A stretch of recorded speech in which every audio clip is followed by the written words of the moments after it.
When we talk about empaths reaching their breaking point, we need to understand something fundamental. The very qualities that made them vulnerable in the first place don't disappear. They transform. Transformation is perhaps the most underestimated force in any toxic dynamic. Think about what an empath has been doing throughout their entire relationship with a narcissist. 2. They've been reading the room with extraordinary precision.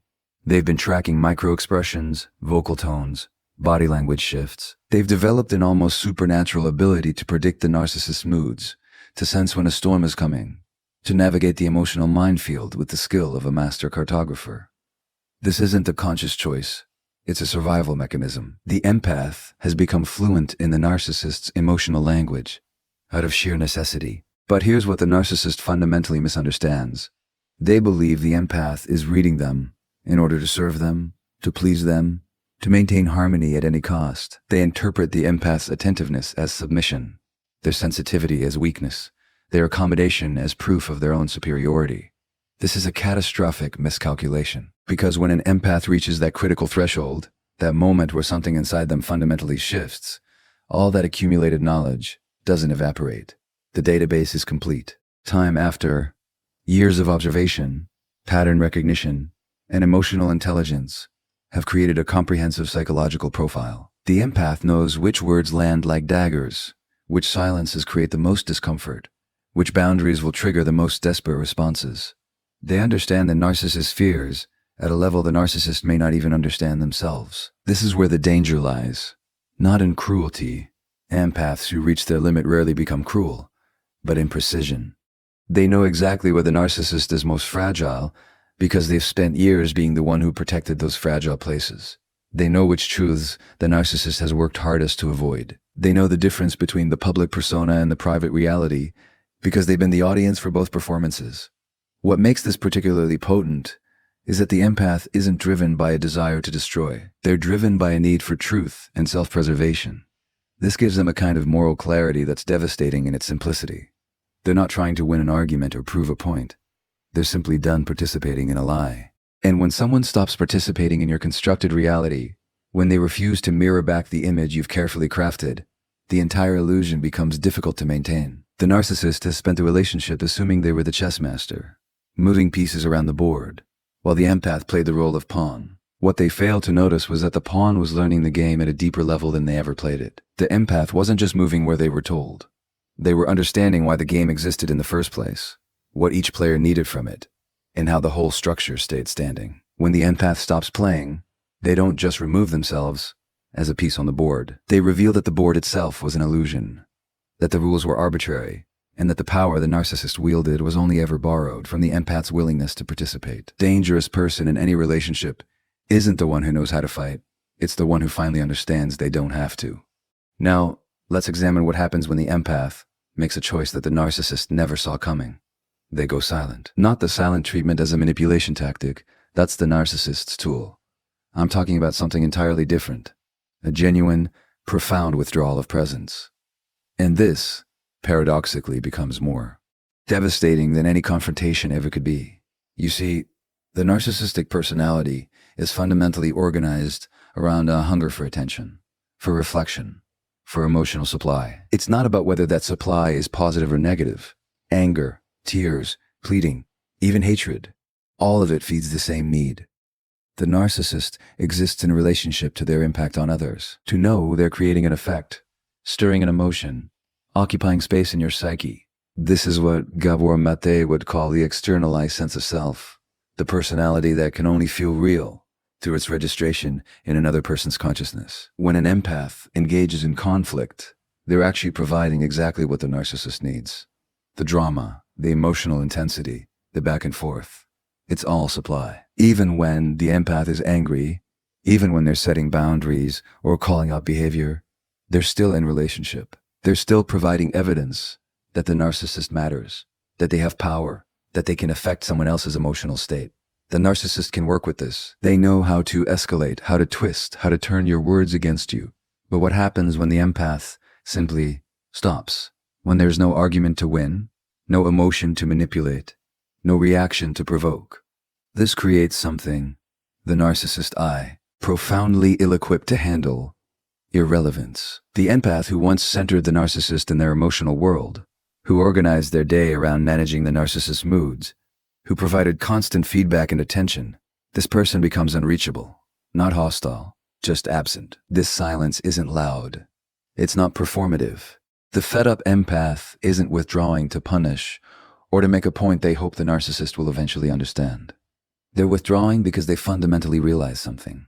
This person cannot hear me. There's no explanation that will land, no truth that will be acknowledged, no vulnerability that will be met with genuine care. The empath stops talking because they've accepted, often painfully, that meaningful communication was never possible here. What makes this particularly unbearable for the narcissist is that they can't fight against it. How do you rage at someone who isn't there? How do you gaslight someone who's no longer listening? How do you manipulate someone who's stopped caring about your approval? The narcissist finds themselves shadowboxing, throwing punches at empty air.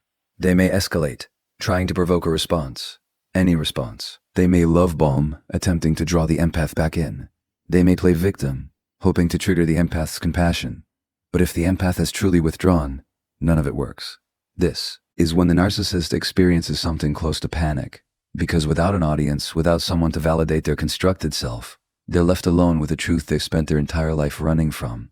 The emptiness inside. The empath's presence was filling that void. Their absence exposes it. The cruelest thing you can do to someone who feeds on your attention isn't to hate them. It's to genuinely stop caring whether they exist at all. There's a particular transformation that occurs in the empath that represents perhaps the most fundamental shift in the entire dynamic. The establishment of boundaries that are no longer negotiable. And we need to understand what this really means, because it's not simply about saying no more often. It's about a complete restructuring of the psychological architecture. For years, the empath operated with what we might call permeable boundaries. They absorbed the emotions of others, took on responsibilities that weren't theirs, said yes when everything in their body was screaming no. This wasn't weakness. It was conditioning. Most empaths learned very early in life that their worth was tied to their usefulness, their lovability connected to their accommodation. They learned to override their own internal signals, to prioritize others' needs over their own nervous system's clear messages about what felt safe and what didn't. Narcissists learned to exploit this permeability brilliantly. They discovered that if they pushed hard enough, cried convincingly enough, raged intensely enough, or withdrew coldly enough, the empath's boundaries would soften. The no would become maybe, and maybe would eventually become yes. Every time this happened, the narcissist learned that boundaries weren't real. They were just obstacles to be overcome with the right amount of pressure. But something happens when an empath reaches their breaking point. The boundaries that were once flexible, almost apologetic in their gentleness, become what I can only describe as a fortified wall. And this isn't about aggression or cruelty. It's about survival. The empath has finally internalized a truth that changes everything. Compassion without boundaries is self-destruction. This is a profound psychological shift. The empath is no longer trying to make the narcissist understand why the boundary exists. They're not explaining, justifying, or defending their limits. There's no negotiation, no room for debate. When they say, "I won't tolerate this behavior," they mean it with a finality that's new. When they say, "I'm not available for that," there's no guilt attached, no opening for manipulation. The decision has been made at a level deeper than the conversation itself. What makes this so dangerous to the narcissist is that all their usual tools suddenly stop working. The guilt trips that once reliably moved the empath, they land on stone. The accusations of being selfish, cold, or cruel. The empath has done enough internal work to know these are projections, not truths. The threats of abandonment, the empath has realized that losing this relationship might actually be the path to finding themselves. The love bombing, the promises of change, the empath has seen this cycle too many times to believe it anymore. This is what happens when someone finally understands that they can be compassionate towards someone without being available to them. They can wish someone well from a distance. They can recognize someone's pain without feeling obligated to fix it. The empath discovers that no is a complete sentence, that their peace is not negotiable, and that protecting themselves isn't selfishness.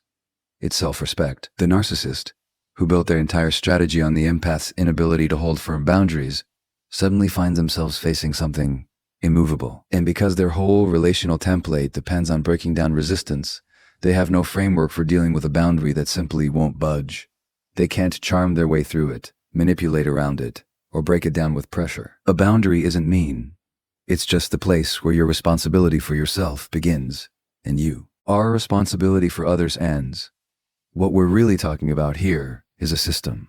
A relational system that requires both parties to play their assigned roles for it to function. The narcissist can only maintain their position of power if the empath continues to participate in the dynamic. Empath finally understands this when they see the whole game board from above rather than from their position as a piece being moved around on it. Something remarkable happens. They stop playing altogether. This is fundamentally different from fighting back. Fighting back is still engagement. It's still giving energy to the system. When you defend yourself against false accusations, you're accepting the premise that you need to defend yourself. When you try to prove your worth, you're accepting that your worth is on trial. When you explain your position over and over, you're accepting that this person is a reasonable judge of your truth. The fed-up empath realizes something liberating and devastating all at once. None of this was ever real dialogue. It was theater. And they were the only one who didn't know they were performing. Think about what the narcissistic dynamic requires. It needs the empath to chase when the narcissist withdraws. It needs the empath to prove their love, demonstrate their loyalty, earn their lace. The whole structure depends on the empath believing that if I just try hard enough, communicate clearly enough, love purely enough, the narcissist will finally see them, hear them. This hope is the fuel that keeps the machine running. When the empath stops hoping, the machine breaks down. They're no longer chasing, so there's no chase dynamic. They're no longer explaining, so there's no word twisting to be done. They're no longer trying to prove anything, so there's no test to fail.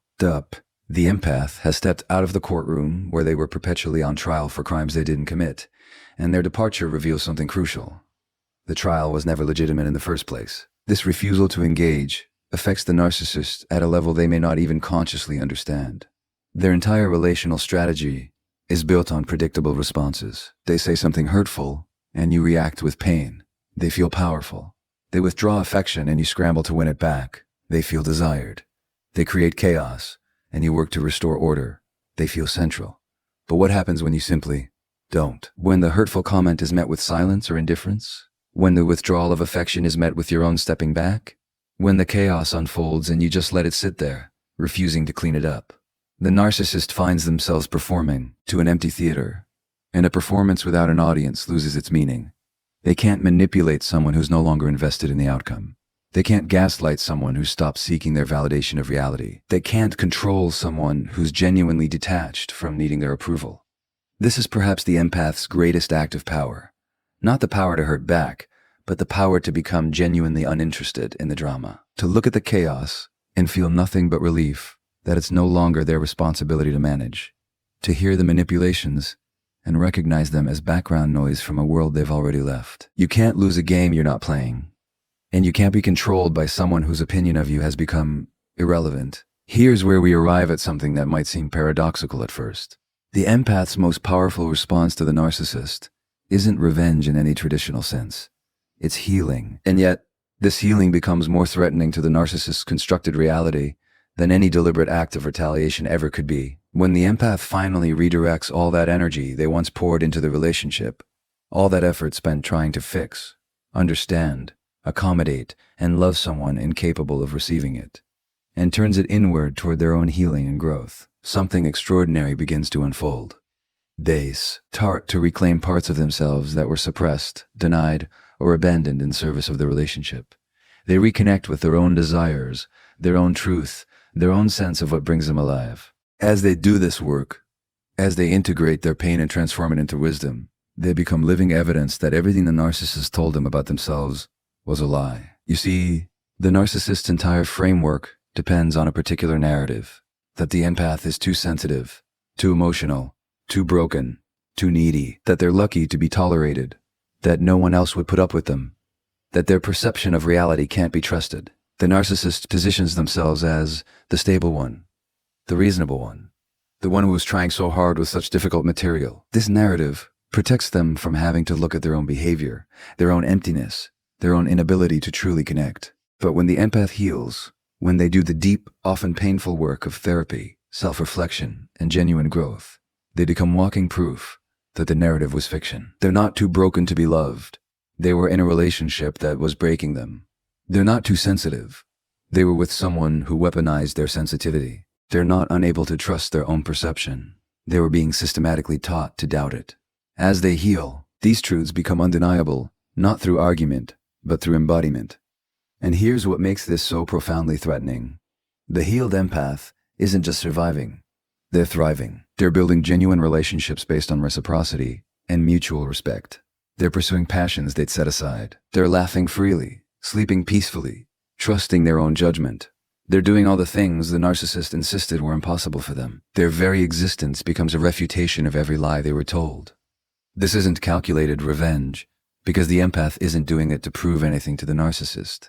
They're doing it because they finally understand they deserve a life that doesn't hurt. But the effect is undeniable. When the narcissist sees the empath flourishing without them, especially if the empath had become a shell of themselves during the relationship, it contradicts everything they needed to believe. It suggests that maybe they weren't the generous one tolerating a difficult partner. Maybe they were the toxic element all along. The contrast becomes particularly stark if the narcissist moves on to another relationship and recreates the same patterns, while the empath continues to grow and evolve. The empath's trajectory upward exposes the narcissist's stagnation. Their peace highlights the narcissist's ongoing chaos. Their authenticity reveals the narcissist's performance. The best revenge isn't proving someone wrong about you. It's becoming so fully yourself that their opinion ceases to matter at all. There's a final dimension to this transformation that extends beyond the individual healing journey, and it represents perhaps the narcissist's greatest long-term vulnerability. The empath who has awakened doesn't just save themselves. They become a beacon for others who are still lost in the fog of similar dynamics, and in doing so, they fundamentally alter the narcissist's ability to operate in the shadows. For years, maybe decades, the empath protected the narcissist's reputation. Not consciously, not deliberately, but through silence. They made excuses for bad behavior to friends and family. They hid the bruises, emotional if not physical. They painted a picture to the outside world that allowed the narcissist to maintain their carefully curated image.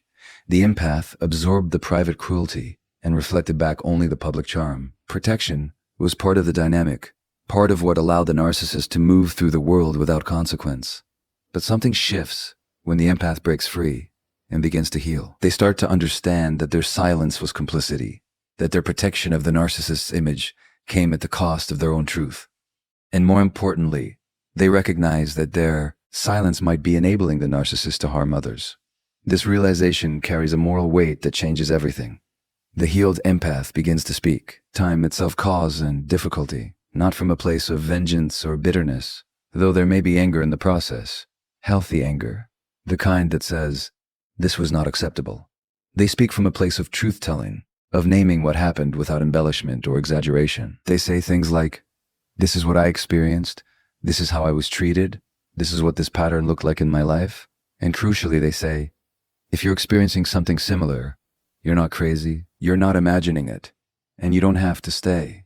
This truth-telling is dangerous to the narcissist in ways that go far beyond the original relationship, because narcissists rely heavily on finding new supply, new empaths who don't yet know the pattern, who still believe the charm, who haven't yet learned to recognize the red flags. But when previous partners start speaking openly about their experiences, when they illuminate the patterns and tactics, when they help others develop a vocabulary for what's happening to them, the pool of available targets begins to shrink. The awakened empath becomes what we might call a pattern interrupter. They're the voice that says, "I've seen this before. I know how this story goes, and I'm here to tell you that you deserve better." They write about their experiences, they share resources, they validate others who are just beginning to wake up. They become living proof that escape is possible, that healing is real, that life after narcissistic abuse can be fuller and richer than life before it. What makes this particularly potent is the empath's inherent credibility. These aren't people prone to drama or exaggeration. They're the ones who gave chance after chance, who tried everything to make it work, who blamed themselves first. When someone like this finally speaks up and says, "This person is harmful," people listen.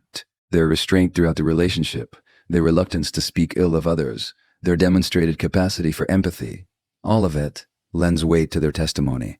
When they finally break their silence, the narcissist can survive one empath waking up, but they can't survive a community of awakened empaths lighting the way for others still in darkness.